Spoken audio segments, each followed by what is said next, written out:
looking the best when it comes to that. Oh, no! Final moments, Golden Boy. This is it right here, the 1v1. It's going to be Aiden going up against Symphony, pushing forward, forcing the activity. Oh! Symphony with the victory royale! Your winner of the second Fortnite Pro-Am is RL Grime and I'm a big fan of competitive Fortnite and watching it, so this has been really cool to be involved with. That was easy, actually. Easy peasy.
Will be the final beasts out of the East, who will join Dubs and Mega, Cease and Elevate, and Zayt and Saf out of this packed region.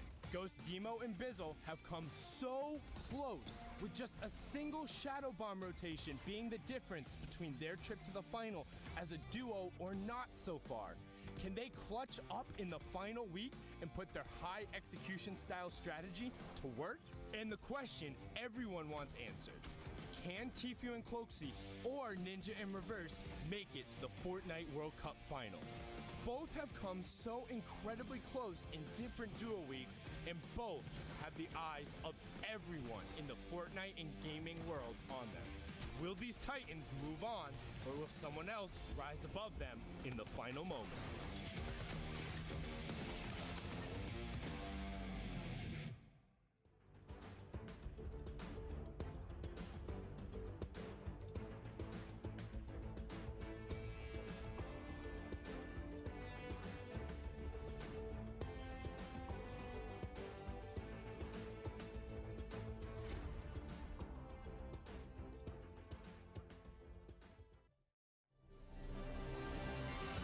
What's going on, Fortnite fam? We are back, and welcome to continued coverage of the Fortnite World Cup Online Open Qualifiers.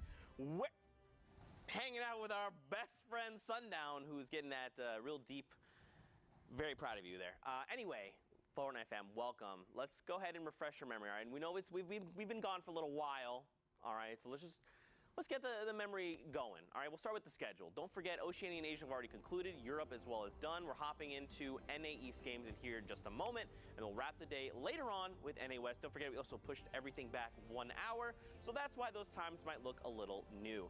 Now, of course, we are back to duo competition, which means top 15, top 10, and of course, 5 in the victory hour, all those placement thresholds. Every elimination is, of course, a point. Don't forget about that crazy prize pool. $2 million. Every single placement spot on the board will be doubled. Do not forget about that. That is huge. Now, of course, guys, a $2 million prize pool is pretty cool. You know, it's pretty cool. But what's more important are those qualifying spots. 4 were up for grabs in Europe, excuse me. 3 in NA East, 1 in West, 1 in Asia, Brazil, Oceania, of course. I mean, we've seen quite a bit of Fortnite action today. And I mean, it's just going to continue getting better. Don't forget, we're hopping into NA East here in just a moment. But first, we kind of touched on it before this last little break. We got a new competitive Twitter, FN Fortnite. Is that what it is? FN Competitive. Fortnite is a good one. FN Competitive, as Monster would say. FN Fortnite. Check out the medias. It's where we're going to be posting a ton of stuff in terms of competitive, whether it's highlights, polls, tips and trick, VOD reviews, creator content, whatever you are looking for in terms of the creative side. Competitive side, I got it will be on there. affected you. FN competitive, you can check it out right there. But as Zeke said, 5 more spots are up for grabs. We hopped into Brazil a little bit before the break. They'll be wrapping it up. We'll have those final standings in a bit. But now we're going to jump into NA East, where 3 of the last 5 spots are up for grabs. And let's take a look at where the standings have shaken out so far. So first, only 2 or max 3 games have been played so far. But Slacks and Keys up top, 38 in the spread. We always talk about it. 9 points so far separating them. So that's a decent buffer after your first 2 games. Yeah, for sure. I mean, especially with already a victory out under the belt, it's got to feel really, really good. But don't forget, we're still just kind of beginning games out. We're still feeling these games out. It is finals day, the final chance to punch your ticket to the finals in New York City. So I would expect to see the standings shift, especially if a group or two has like a really standout game. You know, we're talking a 20-point game. We could see this shift dramatically. Yeah, I mean, a 20-point game would definitely shake it up. But to be said, like, that was a lot of players in NA East who we've seen a lot of. 72 Hours in Vivid. You had Naga Ops and Kenneth up there, Z-Laner and his partner. So it's no strangers to the top 10, and they're going to look to keep that pace up there. Aircool, also shout out to him. So a lot of those previous Summer Skirmish veterans showing up in Week 10. That's right. Everyone is putting everything on the line to try and punch their ticket to the finals. But now, Fortnite fam, we're not going to keep you up too much longer. Let's get ready to hop into some games. Remember, we have a new person joining us that is Shio Wager, and we have Bala TW to get us through all these games. Gentlemen, please, after you. Thank you so much, Zeke and Sundown. I appreciate it, and I just cannot wait to get in these games. Shio, I'm excited to cast with you for the first time. It's going to be great, the VOD review duo coming in. But you know what else I'm more excited for? We are getting into some NA East games, and there's so many names who have yet to qualify, Shio. All the big names, Cloaksy, Tfue. We've got Tom at the top with Vivid right now. It's going to be a dope time. Experience that you don't want to miss. I want to get right to it, Bala. Yeah, let's get into it. The games are ready. Let's go right now into the first couple of NA East games. I mean, Shio, these Vivid, Tom, I mean, Tfue, Cloak, Bizzle, Demo. There's way too many names to list that could still qualify. There's only 3 spots to grab them. A lot of people, and the hole's really small to fit in through, so we'll see getting right into it with Ghost Assault. Going to be going up towards a mid-ground layer, about the 5th zone, just locking in a very prime position as well on the zone wall. He's going to be trying to get up in height just to see if he can have a better vantage point on everyone around him. We are in the snow biome, a lot of hills available, also a lot of different types of sight lines available for different duos in different layers of height. Yeah, and this Assault and Innocence duo from Ghost, I mean, they have been probably actually one of the most consistent duos throughout NA East and throughout the World Cup overall. Both controller players, both, you know, part of that controller gang and crowd that people are looking to have one at least full duo qualify. Still, it hasn't happened yet. Absolutely. Right now, it just looks like they're going to be playing safe. These guys are up in the top 10 of the leaderboard. They're going to make sure they want to replicate those results they've had in these first 2 games. We talk about the way you play games now. It's been 10 weeks. It is duels as well, so there's more brains at your strategy. A big double heavy snipe coming in. Not sure if, yeah, it was both duos synchronizing that at the same time. Sometimes you can pick up on a heavy snipe that's coming off from across the server as well. A lot of action going on now. Vertical sightlines coming through. Some desynchronization on that floor placement there. We're going to see what they can do as we go to a big aerial shot of the entire snow biome at the moment. And yeah, talk to me, Shio, about the mobility that these players are all starting to use. We're about to come up onto that, you know, that 6th zone waiting period before it starts moving. But everybody's trying to make their plans and even getting some double heavy snipers in. We already saw one tick through, and now Painful goes down. His teammate Tyler's trying to get away, and I think he is going to manage to do that, but not before Assault and Innocence grab from those spoils. You talk about the mobility. That was the priority there from Assault getting in, just picking up that jump pad as well as topping off his smokes all the way up to 6. Very smart stuff in and out, making sure he doesn't get too much pressure from other duos as everyone looks for those free loot piles near the end of the game. Now we have Fernando on a mid-ground layer as well. Erupt Slades is here as well. We'll see what he can do. Volz and Slades might be using 2 different names amongst each other. All these players switching up their names. 2Chan's going down as they hold up the storm line pressure from their mid-ground tarp lair. A lot of chug splashes available from this duo as well. Now using stinks, we'll see if they can play off of them or look for another angle. Going to be pushing towards Germ, goes down from that stink. Unfortunate there. They're going to be on a low ground lair, though they're going to have to move up at any moment here before the action starts seeping in from zone 6. Oh, and unfortunately they're split heavily as we go up over Polar Peak. That launch pad's not going to get him all the way up, but you can see Keo and Imshoots right now using those shadow bombs to full effect to get up the mountain. Keo unfortunately falling down and taking a little bit of storm damage, and I think that's going to be the end of him. Yes, he does fall down, and the rest of these players also trying to do it. I mean, I just saw probably 3 duos total go down right now. Devious and Frosty, Wildo and his duo as well. That's crazy. They call Polar Peak the great filter of the Fortnite competitive scene, as it's always about, do you have that rotation, do you have the mobility, or do you have the smarts to get up with your mats? Not only that, where do you base up after that on shambles or not? We see Niddle also on the top 5 at the moment with his duo Casker, sitting not at that much white health, but that Siphon can click in, especially off of sitting in that ball, looking for that opportune moment to get the guaranteed damage and elimination to make sure he stays on top for those 8th and 9th zone big pop-off moments. See, almost taking those opportunities out of the baller right there as a couple players rotated directly in front of him, but for now, just outlasting the rest of the server. And hey, that's a good strategy, especially, you know, with these, look how many ballers there are right now, and they are having a good time on Polar Peak because they can climb and fall as fast as they want, no matter what, with those grapplers. Absolutely. You talk about insurance as well. It's awesome when there's a lot of people moving around and maybe 1 or 2 ballers, but when you have so many ballers together, you talk about the insurance behind that mobility. Niddle, the Rift to go, now going to get out. Big shots coming in. Kuros going down, in and out of there. A nice burger combo coming in as Niddle now goes all the way down the mountain. Going to go back up if it does bounce back. Yes, it does. Moving back towards this huge high ground tarp lair. A lot of other natural ground to be mimicked and manipulated towards as well as they move up through this entire snow biome at the moment. Caster and Niddle surprisingly together as well. Very hard to stay together off of balls too when you are moving in these chaotic environments. Unfortunately, that zone just went on the edge, so a lot of the players who were going onto low ground ended up being able to just come right back up without having to go down. But then Casker and Niddle with the rip play, trying to take high ground. They do take it from Tuxi, and his teammate Nut is somewhere looking for sure, but they have high ground now, and that is what they need. They have the advantage. They have all the position to win this game.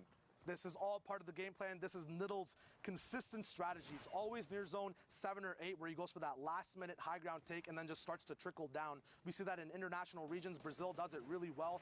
DK, as he just goes down tarp by tarp, moving like this. Zextro getting popped. His duo Vinny going down as well as these guys are now moving towards it. Niddle bombarding the server with his positional advantage above everyone else. Metal doesn't matter when there's 2 people shooting at you at the same time. White shots coming in, a trap coming down to delay that elimination coming through from Casker as he has vertical pressure. Niddle with that horizontal pressure unfortunately did not work out. He goes down, but Casker with the quick drop down, can he capitalize off of this position that he's in on height at the moment? That player Puffin got chunked all the way down to what looks like 1 HP there, and then I think they did end up cleaning up, but no, Casker still having height, but Assault way down below. There is so much of a height difference here. Assault could capitalize if he just looks right back in his zone and knocks out either one of these teams. I believe they're going down as Casker takes out Top Gun, and then all the way down, he does have that redeploy, so it's now Assault versus Puffin, and the rift up from the top. Casker is coming straight down. Assault is going to take care of Puffin as he was low HP, and now in the zone. Casker looking to find exactly where he needs to go. He's going to get 1 or 2 layers above Assault. Assault slowing the pace down a little bit. He still has a lot of materials to work with, and we're getting down to those final seconds of this zone. Casker versus Assault. Here comes the ramp out into the zone. He does get a shot. Now it's Assault with the HP advantage, but Big flicks. Casker with the flick shot onto Assault. He's going to take that game by himself as Niddle combines with him to 8 eliminations. And the drop down when to stay up. Casker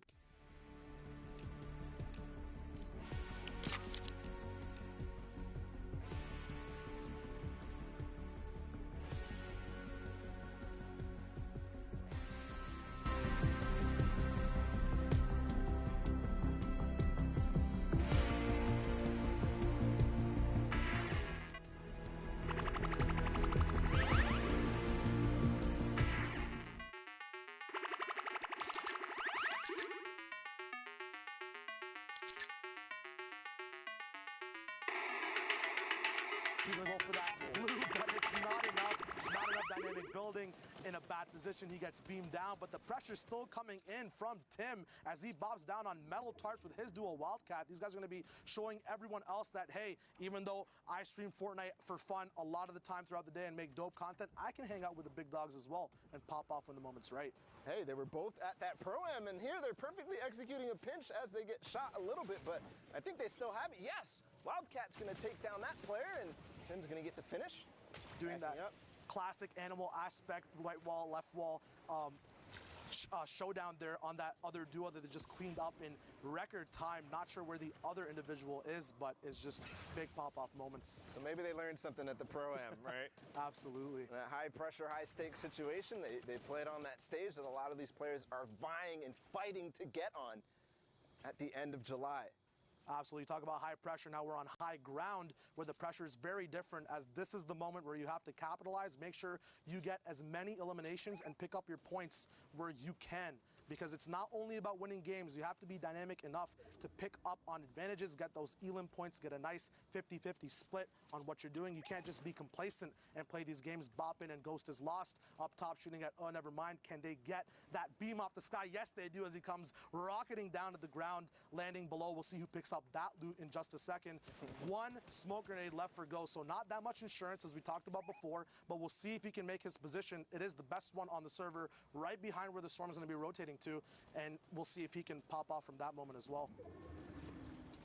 So here now, 6 zone starting to move. You said it was the best position possible in the server, and I just have to wonder, why is that Shio? I mean, they have the high ground, and their back is... What's going on here with Ghost and Boppin? So in this position, as you can see, they get a nice theater widescreen 16:9 native view on the entire rest of the map, moving straight towards them. And they don't have to use as many mats at all. People can rotate below them. They can follow tarps. They just are allowed to do anything they want on their own pace when you have height right behind the storm. It makes it so that the storm moves onto you. You control the pace of the game. But if you do tunnel vision like they are now, sometimes you get left behind on the storm. Snaz that Fen. This aim is ridiculous, as 2 people have now been beamed. 6 eliminations across both individuals who are still maintaining height, which is a very difficult feat from the 5th zone all the way to the end. We'll see if it's possible. Now waterfalls coming down. It's very, very hard to have that mat management and be able to still move forward, moving zone to moving zone, as the distances are so far.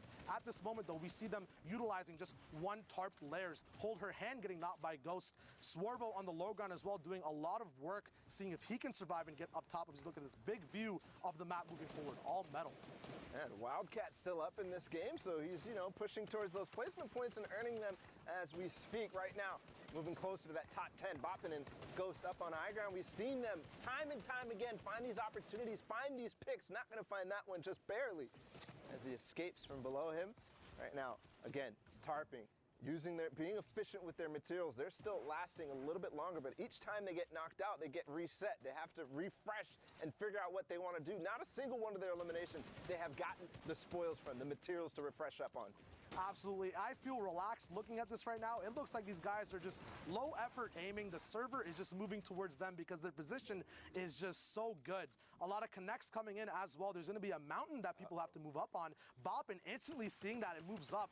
Awesome game sense there. He connects. Now they have an entire choke line on everyone else at the bottom of this side of the server. They can end the game before the 9th zone even shows itself.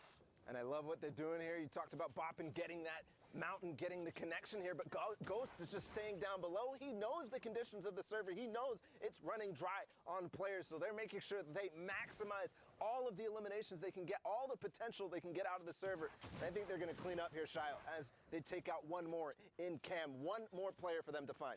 This awesome positioning by both people, spreading apart, then coming together on pinches. Now they're going to fight together. No reason to give the individual Keen 2 1v1s and risk that win. A big tarp coming through all the match. They finally got some fruition from their eliminations. We'll see if Keen can pull a Savage and Shadow up. He's trying to. Not possible. They're bopping, coming out with a donkey laugh. Easy claps from this duo right now. Keen's still working at it. Ghost is lost. Very awesome and smart play there, going for that last elimination point, making sure these guys have everything from this game possible. Just a perfect 5th to 9th zone height hold and awesome win at the end of the day. And timing was everything there. They already blocked him out. You saw he tried to shadow out, but he didn't find any opportunities to get out from under that carpet that they made. It was so wide, so strong. And you know, by the time that he ran out of HP, by the time he was about to go to the zone, they made sure they capitalized and got that last elimination. Absolutely. I'm seeing something a little bit odd here. I see Riversan on NA East. The East servers. Hello. And, you know, not with his normal partner at all. Anthony, this is a new one for week 10. Absolutely. You talk about week 10 pressure. You know, it makes people make these not maybe drastic, but interesting choices to make sure they are on top of their game and have the most amount of chance to qualify. They're playing at their peak performance. So at the moment, Anthony and Riverson, two big powerhouses, solos and duos, coming together. We'll see if they can use their position as a pivot point to make sure the entire server answers to them, just like we saw from the last game, Bala. And Anthony is one of those players that was severely, very, very hyped going into back at TwitchCon all the way back then and last fall.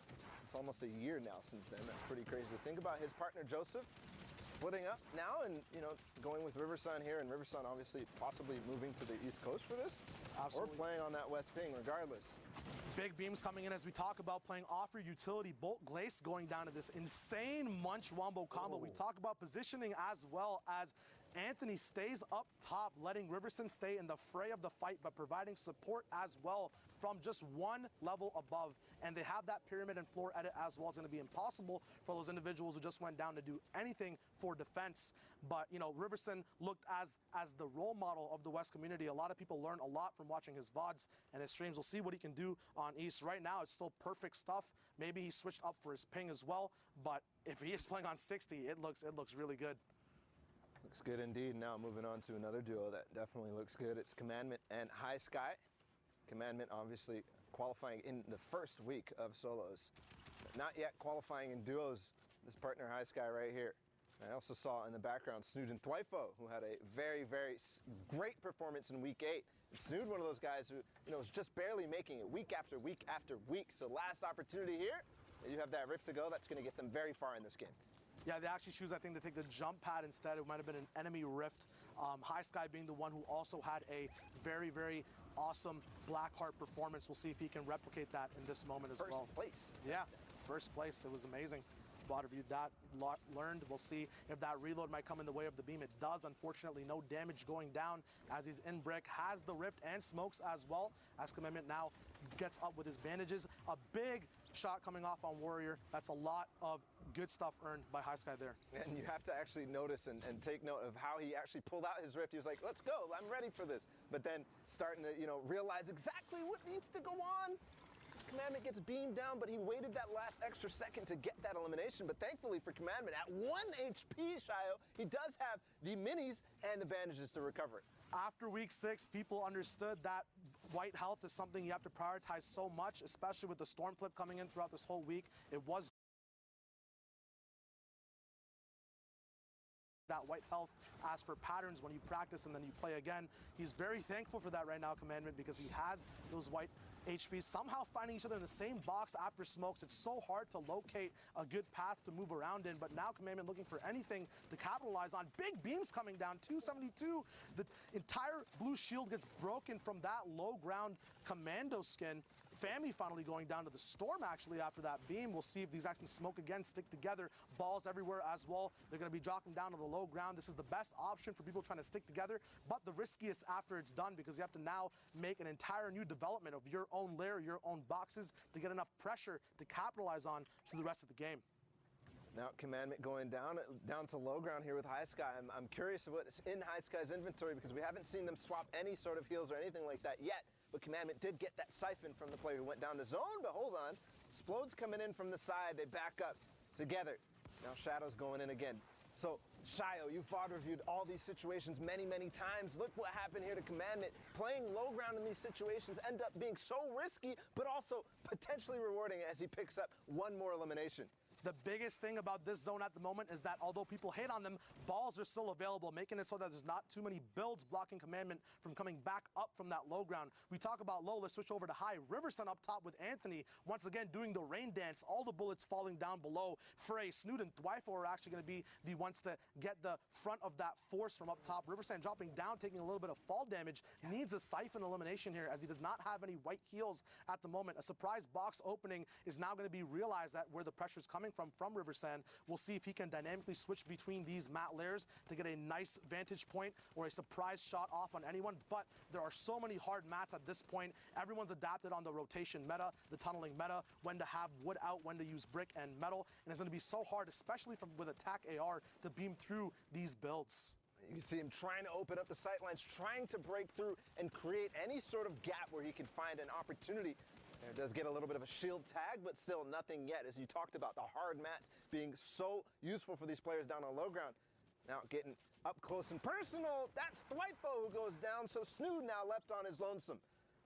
We talk about using utility. There's not much available left to crack open the server. We did see Riverson use some stinks earlier to capitalize on an elimination. High Sky now down on bottom with Bluff. These guys are going to have to fight for this entire layer. Big shots being traded. Bluff goes and gets that elimination on High Sky. TJ now falling with COD Genesis. One of the other duos left is going to be a 2v2v1. Anthony and Riverson want to crush down this entire high ground layer. Makes it very easy to pressure. No one's on ultimate low at the moment. Can Bluff call that bluff and go all the way down? COD Gen comes down to Bluff. He might get the siphon for that as well. Give him a nice, easy picking on Anthony and Riverson, as well as they might be able to take height now. A 1v1 coming in, but Riverson representing NA East now, popping off and getting that elimination. Switching coasts, and I think that was a perfect, opportunity to talk about their chemistry there in the last moments. That timing by Anthony and Riverson to come down right on top of all the duos